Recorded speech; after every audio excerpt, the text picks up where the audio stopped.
What if episode season 3 episode 6 तो 3 के episode 6 में आपका स्वागत है। तो इस एपिसोड में शैंग-ची काउबॉय के रूप में यहाँ पर रहता है और इस वाले यूनिवर्स में ये लोग 1970s के टाइम पे होते हैं। एंड इसके अंदर में बहुत ही सिंपल सी स्टोरी है, मैं कॉम्प्लिकेटेड करके तुम लोगों को एक्सप्लेन नहीं करूँगा। सिंपल स्टोरी होती है।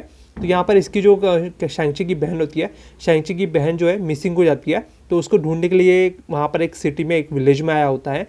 एंड वहाँ पर आके एक बेल होती है, बेल के ऊपर मारने से इन लोगों का जो है वो यहाँ पर एपिसोड दिखाया जाता है। तो यहाँ पर वॉचर जो है, वॉचर इनकी यूनिवर्स को देख रहा होता है। एंड इनके यूनिवर्स में जो शैंग-ची की बहन होती है और एक होकाई कैट बिशप, वो यहाँ पर में इन सिटी के अंदर रहते हैं जहाँ पे खाने पानी की दिक्कत है, पानी को लेके दिक्कत है, पानी नहीं है, सूखा पड़ा हुआ है, जहाँ वहाँ रेगिस्तान है, रेगिस्तान है। तो यहाँ पर जो है ये लोग आ रहे होते हैं और आके यहाँ पर में कुछ गुंडे मवाली होते हैं, उनको ठिकाने लगा देता है शैंग-ची। अपना कैप ऊपर टोपी उछालता है, उछालने के बाद में सभी गुंडों को एक एक करके डिफेट कर देता है टोपी गिरने से पहले। तो इतना फास्ट कि यहाँ पर शैंग-ची जो है फाइट कर रहा होता है और यहाँ पर जितने भी वहाँ पर गुंडे होते हैं, मवाली होते हैं, सबको सबक सिखा के केट बिशप के साथ में निकल जाता है, जो कि हॉकाई केट बिशप जो है वो यहाँ पर भी है, इस यूनिवर्स में भी है। तो यहाँ पर मैं एक एक करके जो है यहाँ पर ये लोग अपना काम करते हैं, वहाँ से अगले सिटी की तरफ निकल जाते हैं। और यहाँ पर मैं हमें दिखाया जाता है वॉचर को, वॉचर द झाटू। तो वॉचर द झाटू यहाँ पर इनकी स्टोरी देख रहा होता है और बाकी जो वॉचर होते हैं वो वॉचर जो है वॉचर द झाटू को, वाटू द झाटू, उसको यहाँ पर ऑब्जर्वेशन कर रहे होते हैं। उसके बाद हमें यहाँ पर अलग अलग यूनिवर्स दिखाए जाते हैं जिसके अंदर फ्रॉग और लोकी क्रोकोडाइल यहाँ पर में होता है। तो यहाँ पर वो एक दूसरे को पकड़ने खाने पीने के लगे हुए थे। वो फ्रॉग वाला थॉर याद है, फ्रॉग वाला थॉर हमें एमसीयू में के व्हाट इफ इसका क्या लोकी की सीरीज थी उसमें भी दिखाया था और व्हाट इफ के सीज़न में भी एक दो एपिसोड में दिखाया था फ्रॉग के बारे में। तो वो वाला जो फ्रॉग वाले यूनिवर्स है उसको दिखाया गया है जहाँ पे क्रोकोडाइल बन के लोकी जो है उसको खाने वाला है और थॉर जो है म्यूनिर अपना घुमाता है और वहाँ से बच के निकल जाता है। तो वो वाला यूनिवर्स के बारे में छोटा सा क्लिप दिखाई गई, ज़्यादा नहीं दिखाया गया। एंड एक यूनिवर्स में अल्ट्रॉन दिखाया जाता है जहाँ पर वो एंटरटेनमेंट का काम कर रहा होता है एक मंच पे एक यूनिवर्स में, और हमें वॉचर की तरफ में दूसरी तरफ दिखाया जाता है उसकी यूनिवर्स में जहाँ पे 1970s का टाइम होता है, जिसके अंदर में शैंग-ची की जो बहन होती है वो एक सिटी में आई होती है कुछ काम के लिए, कुछ अलग करने के लिए।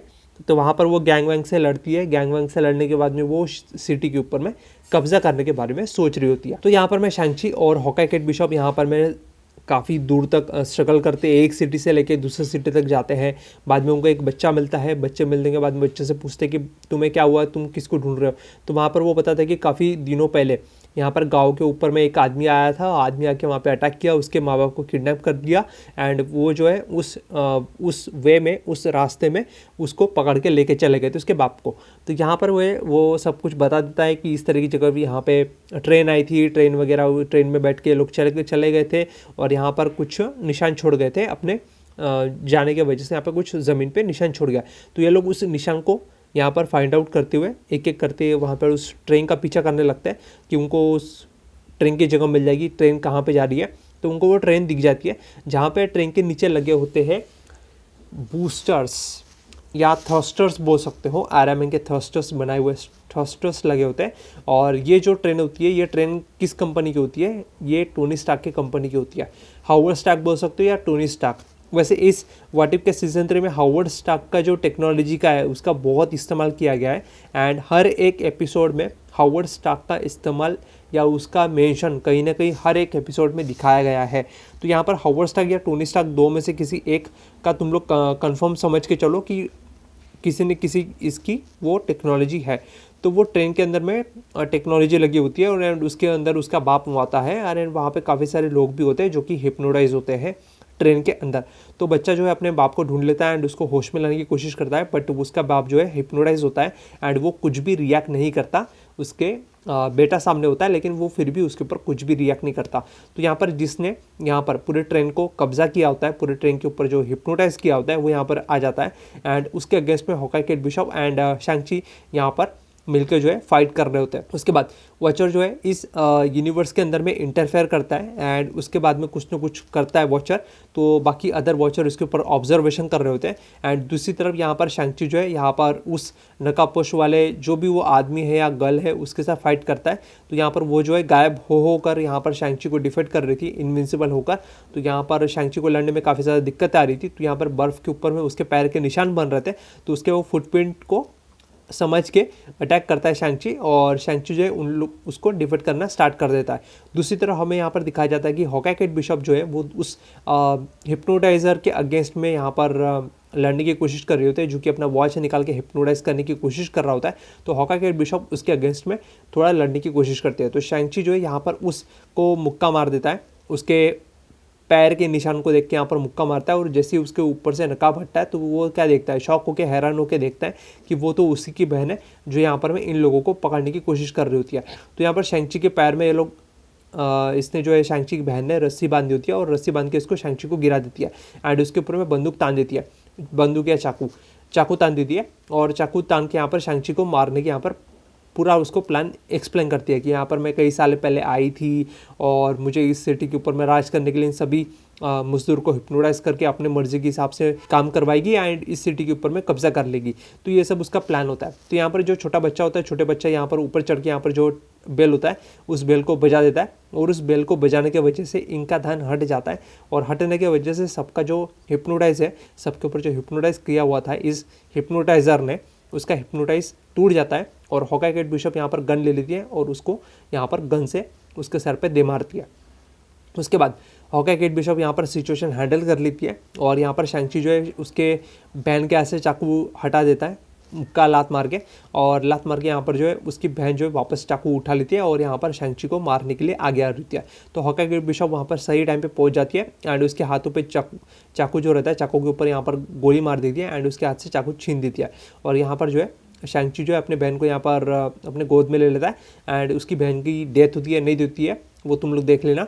एंड बाकी यहाँ पर मैं सिटी के अंदर में अच्छा यहाँ पर वेदर कर देते हैं एंड ये लोग यहाँ पर आगे निकल जाते हैं सफ़र के लिए। तो ये थी व्हाट इफ़ सीज़न 3 एपिसोड 6 का एक्सप्लेनेशन और इसके अंदर में इतना ही एक्सप्लेनेशन था। बाकी यहाँ पर हमें वॉचर द झाटू के 3 अलग अलग रूप को दिखाए जाते हैं, जो कि वॉचर द वाटू को झाटू को देख रहे होते हैं और उसको ऑब्जर्वेशन कर रहे होते हैं। तो उसको जो है यहाँ पर अलग अलग यूनिवर्स के अंदर इंटरफेरेंस करने से वो रोक देते हैं और कुछ तो यहाँ पर करते हैं, लेकिन उसके बारे में ज़्यादा कुछ दिखाया नहीं गया, बस इतना ही दिखाया गया।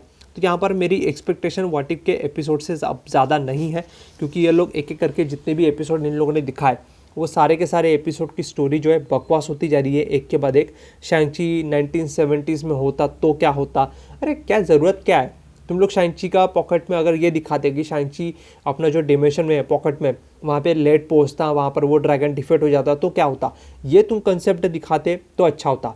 या फिर तुम शैंग-ची की चूड़ियाँ कहाँ से मिली उसके ऊपर तुम व्हाट इफ का एपिसोड बना के दिखाते तो बेटर होता। शैंग-ची का बाप अगर मरता नहीं तो क्या होता, ये एपिसोड बना के दिखाते तो बेटर कंसेप्ट होता। तो तुम कंसेप्ट बनाने के लिए कुछ और बेटर कंसेप्ट बना सकते थे, लेकिन ये इतना ज़्यादा क्रिंज स्टोरी लिख रहे हैं, क्रिंज राइटिंग कर रहे हैं कि क्या ही बोलूँ। कौन लिख रहा है ये एपिसोड पता नहीं, कौन घोचू है। बहुत ही घटिया राइटिंग है और स्टोरी जो चूज़ की है इन लोगों ने दिखाने के लिए बहुत घटिया है।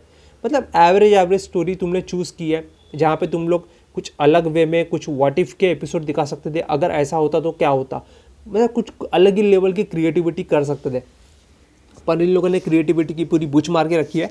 एंड और क्या ही बोल सकता उसके ऊपर मैं, बस विशेष टिप्पणी यही है कि एपिसोड अच्छे नहीं है, बोरिंग है और एवरेज है, स्टोरी एकदम एवरेज है। एंड एनिमेशन को लेके अभी भी मैं बोलूँगा कि बहुत इंप्रूवमेंट करना है। जहाँ पे डीसी के एनिमेशन देख लो और यहाँ पर मार्वल के एनिमेशन देख लो, दोनों के एनिमेशन में ज़मीन आसमान का फ़र्क है, ज़मीन आसमान का। मार्वल के एनिमेशन में और भी ज़्यादा इंप्रूवमेंट की ज़रूरत है। इनको आगे भी ऐसे व्हाट इफ के सीजन्स लाने चाहिए और ज़्यादा एपिसोड्स बनाने चाहिए।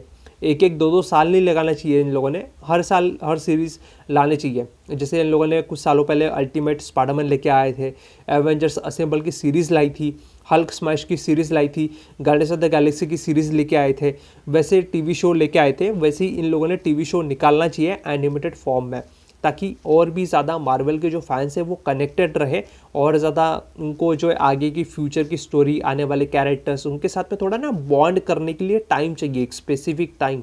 तो वो बॉन्ड करवाने के लिए एनिमेशन से ज़्यादा बेटर चीज़ कोई हो ही नहीं सकती, जिससे वो कैरेक्टर से रिलेटेड करे और कैरेक्टर से बॉन्ड हो जाए। जब वो मूवी के अंदर वो कैरेक्टर दिखेंगे तो उनको अच्छा लगेगा कि हाँ यार ये कैरेक्टर सच में अच्छा है। गोस्ट राइडर हो गया और भी बहुत बड़े बड़े कैरेक्टर हैं, उनके साथ में बॉन्ड अप करवाना बहुत ज़्यादा ज़रूरी है। और एनिम फैंस हो गया, एनिमेशन फैंस हो गए, मार्वल के फैंस हो गए, उनको कनेक्टिविटी फील करवानी चाहिए। आजकल सब लोग मोबाइल पे शॉर्ट्स रील्स देखते रहते हैं, वो कनेक्टिविटी फील नहीं होती जो फील होनी चाहिए उनको। मार्वल के प्रोजेक्ट्स आते हैं, आके निकल जाते हैं, उनको पता ही नहीं होता कि मार्वल का क्या आके गया है, क्या आने वाला है, उनको कुछ पता ही नहीं होता है। उनको इंटरेस्ट भी नहीं है कि मार्वल में क्या चल रहा है, मार्वल क्या कर रहा है, उनको कुछ घंटा फ़र्क नहीं पड़ता। तो इस तरीके की सिचुएशन यहाँ पर हो चुकी है और इंडिया में मार्केटिंग टीम को भी इम्प्लीमेंट करना पड़ेगा और ज़्यादा बढ़ाना पड़ेगा।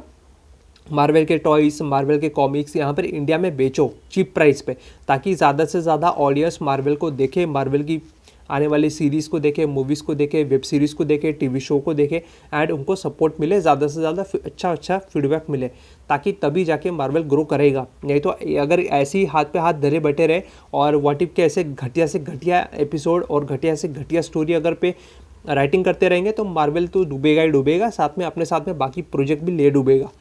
तो ज़्यादा से ज़्यादा ऑडियंस को कैचअप करने के लिए मार्केटिंग अच्छी होनी चाहिए इन लोगों की, तो मार्केटिंग पे थोड़ा ध्यान देना चाहिए। और इंडिया एक बहुत बड़ी पॉपुलेशन वाली कंट्री है, इंडिया में तो खास तौर पे इन लोगों को मार्केटिंग पे बहुत ध्यान देना चाहिए, मार्वल वालों को। आई होप करता हूँ मार्वल वाले मेरा वीडियो देख रहे होंगे। Thank you.